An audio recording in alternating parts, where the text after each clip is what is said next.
आदरणीय बंधुओं, माताओं व मेरी प्यारी बहनों, राधे राधे। आपका हमारे इस YouTube चैनल पर बहुत बहुत स्वागत है। बंधुओं, आज हम इस वीडियो में बरकत की कहानी सुनेंगे, जिसे सुनने सुनाने से अन्न धन व कमाई में बरकत होती है। कहानी सुनने के बाद यदि आप हमारे चैनल पर नए हैं तो कृपया हमारे चैनल को सब्सक्राइब करें, बेल आइकन को प्रेस करें ताकि हमारी वीडियो की नोटिफिकेशन सबसे पहले आप तक पहुंचे। वीडियो को शेयर व लाइक भी जरूर करें। एक नगर में एक साहूकार और साहूकारनी अपने बेटे बहू के साथ रहते थे। साहूकारनी की एक पोती थी। पोती का अपनी दादी के साथ बहुत प्रेम था। साहूकारनी जहाँ जाती अपनी पोती को अपने साथ रखती। यहाँ तक कि मंदिर कथा भागवत में जाते समय भी उसकी पोती उसके साथ रहती। एक बार साहूकारनी ने मंदिर में अन्य महिलाओं के साथ बरकत की कहानी सुनने का नियम लिया। साहूकारनी ने लगातार 7 दिन तक कहानी सुनी। जब साहूकारनी बरकत की कहानी सुनने जाती तो उसकी पोती भी उसके साथ होती। साहूकारनी ने 7 दिन तक कहानी सुनकर कहानी का उद्यापन कर दिया, परंतु उसने इस बात का ध्यान न दिया कि उसकी पोती भी कहानी सुनती है, उसका भी उद्यापन करवाना चाहिए। समय बीतता गया। साहूकारनी की पोती बड़ी हो गई। अच्छा घर वर देखकर उसका विवाह कर दिया गया और वह अपने ससुराल चली गई। ससुराल में सास ससुर, उनका बेटा और बहू, ये 4 लोग थे।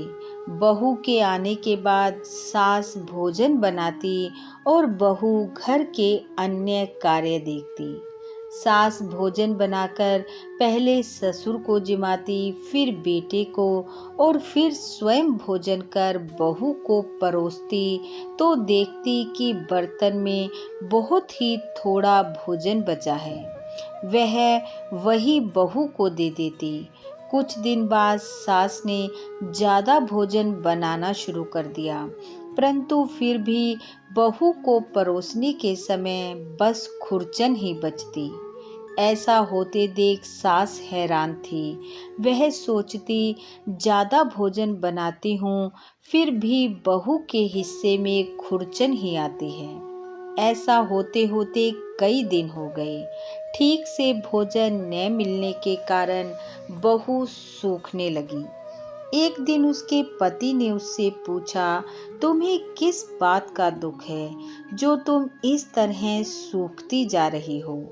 पति की बात सुनकर उसने कहा कि माँ मुझे खाने में बचा खुचा भोजन देती है, इसीलिए मेरी यह हालत हो गई है। पत्नी की बात सुनकर उसे यकीन नहीं हुआ।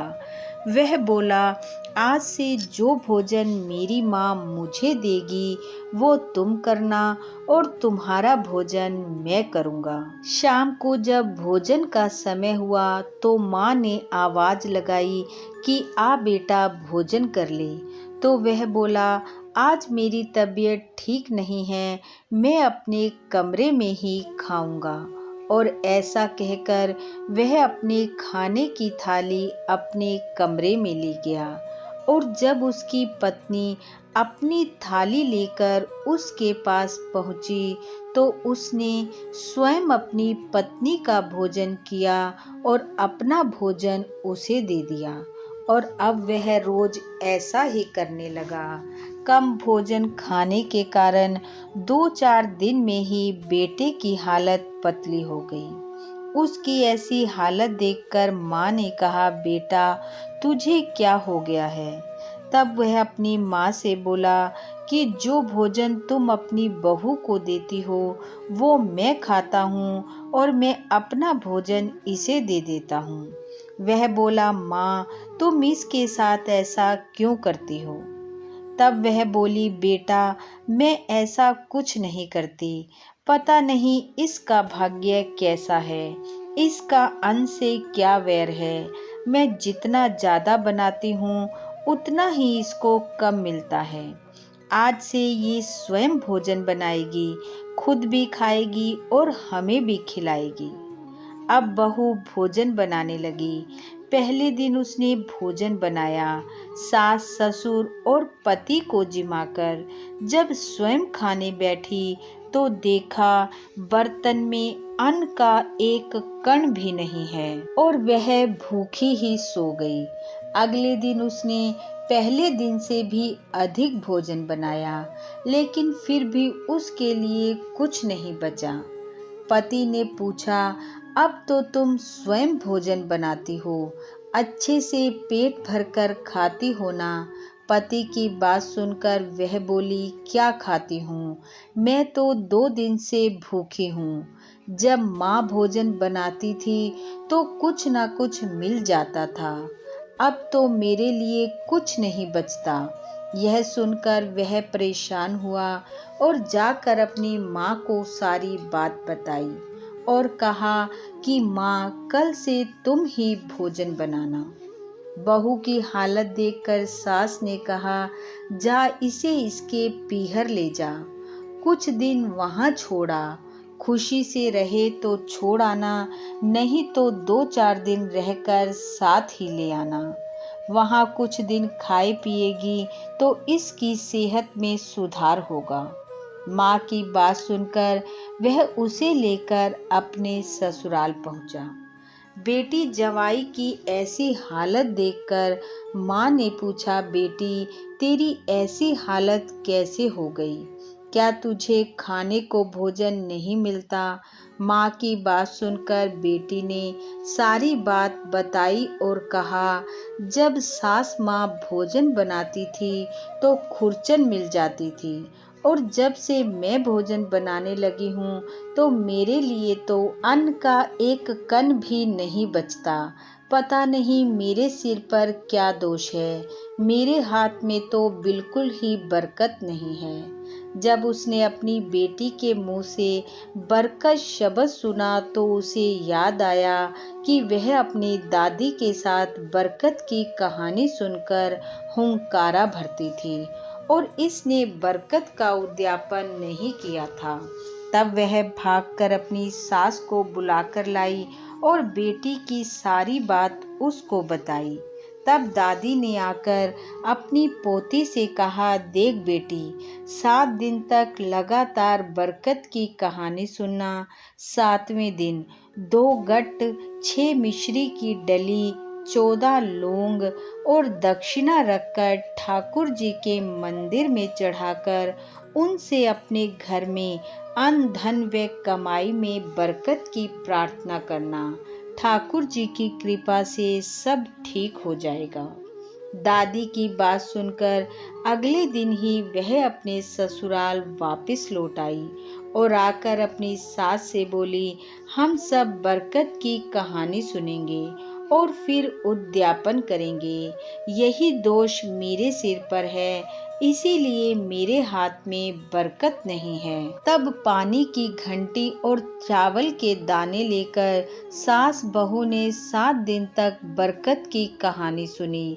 7वें दिन एक थाली में 2 गट्ट 6 मिश्री की डली, 14 लौंग और दक्षिणा रखकर ठाकुर जी के मंदिर में गई। पूजा कर ठाकुर जी को चढ़ाकर घर आई। घर आकर सास बोली, बहू, आज ज्यादा भोजन बना लेना, तू भूखी मत रहना। वो बोली, नहीं माँ जी, आज तो मैं कम बनाऊंगी और कम में ज्यादा होगा तो जानूंगी कि ठाकुर जी मुझ पर प्रसन्न हैं। तब बहू ने भोजन बनाया। उस दिन उसके बनाए भोजन में इतनी बरकत हुई कि सब ने पेट भर खाया और बचा हुआ भोजन पशु पक्षियों को डाला।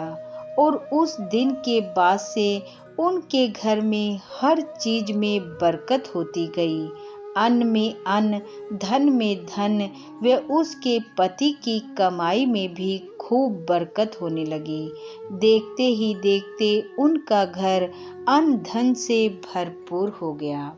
हे ठाकुर जी महाराज, जैसा साहूकार की पोती के साथ पहले हुआ वैसा किसी के साथ ना हो, और जैसी बरकत उसके हाथ में बाद में दी वैसी सबको देना। इस कथा कहानी को सुनने वाले सुनाने वाले सबके घर में बरकत देना, अन्न धन से घर को भरपूर करना। इन्हीं शुभकामनाओं के साथ आप सबका बहुत बहुत धन्यवाद। राधे राधे।